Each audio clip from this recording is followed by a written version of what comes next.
Banyak seseorang yang mempelajari ilmu gaib terawangan untuk bisa melihat jin, namun tidak tahu fungsinya untuk apa saja.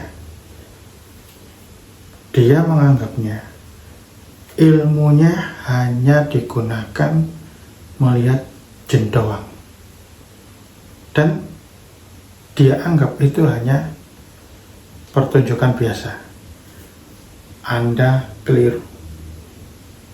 Di sini saya membedah kegunaan ilmu terawangan yang sebenarnya itu apa saja. Jadi gini ya, jika kamu udah mempelajari ilmu terawangan, khususnya ilmu kasepuan, ya, hanya bisa melihat gaib saja, itu udah luar biasa. Asalkan kenyataan terawanganmu ya, bukan halusinasi, bukan bayangan. Itu sangat luar biasa. Manfaatnya apa saja? Bisa digunakan untuk 1000 macam manfaat. Contohnya untuk penyembuhan terlebih dahulu. Misalkan ada seseorang yang sakit parah, belum sembuh-sembuh, penyakit non medis, kena gangguan gaib. Nah, gunain ilmu terawangan, terawang di situ. Misalin terlihat sosok hitam di belakangnya atau di dalam tubuhnya ada sosok hitam, matanya nyala merah. Nah, itu jangan dilawan, jangan dihancurin, nggak bakalan bisa. Nah, kita hanya bisa menerawang saja, melihat saja. Lalu langkah apa yang kita perbuat? Langkahnya seperti ini guys ya. Jika gaib itu udah terlihat, nah selanjutnya kamu tanya orang itu, ini desanya namanya siapa? Namanya apa? Desanya misalin namanya Desa Warugunung ya. Jadi datangkan danyangnya. Ya, berarti kita menggunakan ilmu terawangan pemanggilan gaib. Nah, setelah kamu datangkan danyangnya, tanya, "Woi danyang, ini wargamu, seharusnya ini itu perlindunganmu, kamu lindungi, wajib kamu lindungi. Kok bisa dia diganggu makhluk astral? Nah, menggunakan doyolan kekuatanmu, keluarkanlah jin yang merasuki orang ini yang membuat sakit."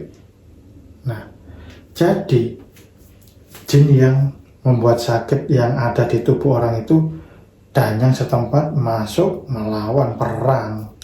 Nah, pasti yang kalah yang ini. Jika danyangnya kalah, kan dia punya wilayah, dia bawa pasukan lebih banyak lagi untuk melawan. Sama halnya kamu kalau membuat onar di desa orang lain, pasti kamu dikeroyok. Nah, sama halnya seperti itu. Jadi ini tahap penyembuhan udah selesai. Hanya menggunakan ilmu terawangan doang. Selanjutnya, saat usahamu sepi, ya, warungmu sepi, artinya diganggu makhluk astral atau ditutup. Nah, kemudian kamu terawang, ternyata ada sosok genderuwonya besar banget, menutupi warungmu, menutupi etalasemu. Jangan dihancurin, gak bakalan bisa. Ya, ajak interaksi. Assalamualaikum ya guys. Hei genderuwo, kenapa kamu ada di sini? Kamu disuruh orang atau karepmu dewe? Misalnya saya disuruh orang. Nah, kamu jangan fokus ke orang yang nyuruh. Oh, berarti kamu suruh orang. Ya. Kemudian perintahin kamu pergi sendiri atau saya datangkan penguasa tempat di sini. Nah, misalnya dia mau lawan, datangkan penguasa tempat sini, saya lawan. Datangkan danyangnya guys, danyang setempat panggil. Nah, suruh melawan genderuwo itu, pasti dia kalah. Nah, Untuk pembersihan udah selesai ya. Kemudian untuk pengisian, misalnya untuk ngisi benda, sediakan pusaka kosong atau batu kosong. Kamu terawang, kamu terlihat di petilasan ada sosok raja, ajak komunikasi. Hai raja, kamu mau saya masukkan di batu ini? Tidak mau misalnya. Saya kasih makan minyak jafaron. Kamu mau? Iya mau. Masuklah. Masuk. Dan batunya jadi batu berkodam. Ya, anggap saja pengisian udah selesai. Kemudian untuk menghadapi musuh-musuhmu, misalnya kamu punya musuh, punya lawan yang sangat kuat, entah itu lawan preman atau lawan politikus ya, yang nyawamu terancam, kamu disudutkan ya. Jadi kamu meditasi ya, masuk di alam gaib ya, dan menemui sosok panglima gaib atau yang bertubuh pendekar. Nah, kalau nggak ketemu itu, panggil saja kodam harimau putih, bisa harimau siliwangi, bisa buto hijau, ya, panggil.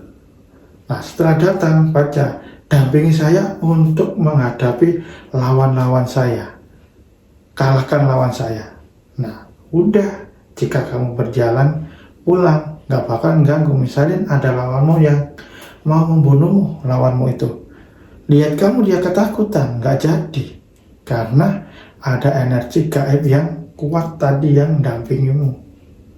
Nah, anggap aja udah selesai nih. Nah, kemudian saat kamu dalam perjalanan jauh supaya selamat, minta pengawalan, datangkanlah harimau putih. Ya, datangkan harimau putih. Setelah datang, dampingi perjalanan saya sampai di tujuan dengan selamat. Apabila ada serangan gaib maupun serangan nyata, kalahkan.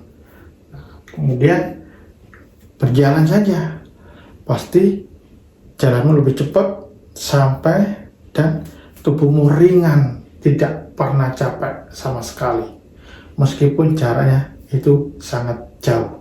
Karena saya udah pernah buktiin, bayangin perjalanan ke Gresik ke Jogja, nyetir sendiri ya, nyetir mobil ya, nyetir sendiri. Nah, sampai Jogja nggak ngantuk sama sekali. Dari Jogja kemudian bersinggah sebentar, langsung balik lagi ke Gresik. Nggak pakai istirahat, juga nggak ngantuk, tubuh ringan, fresh. Itulah manfaat kodam. Nah, jadi ilmu terawangan yang kita miliki itu sesungguhnya memiliki fungsi yang sangat luar biasa jika bisa memaksimalkan penggunaannya. Namun jika tidak bisa, ya biasa-biasa saja. Sama halnya kamu punya ijazah S1, tapi kamu diam di rumah, nggak cari pekerjaan, tidak berkreativitas, ya nggak dapat uang.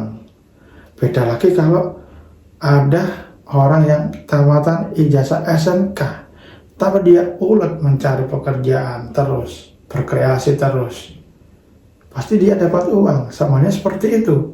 Kamu punya indera keenam terbuka, mata batin terbuka, tapi nggak pernah kamu gunain terawangan, nggak pernah kamu gunain untuk menolong orang, nggak pernah kamu manfaatin dan maksimalin untuk sesuatu. Ya pasti kemampuanmu standar di situ-situ doang ya. Jadi jangan pernah putus asa hanya memiliki mata batin saja. Itu sesungguhnya udah luar biasa, udah bisa dimanfaatkan untuk berbagai hal. Terima kasih. Assalamualaikum warahmatullahi wabarakatuh.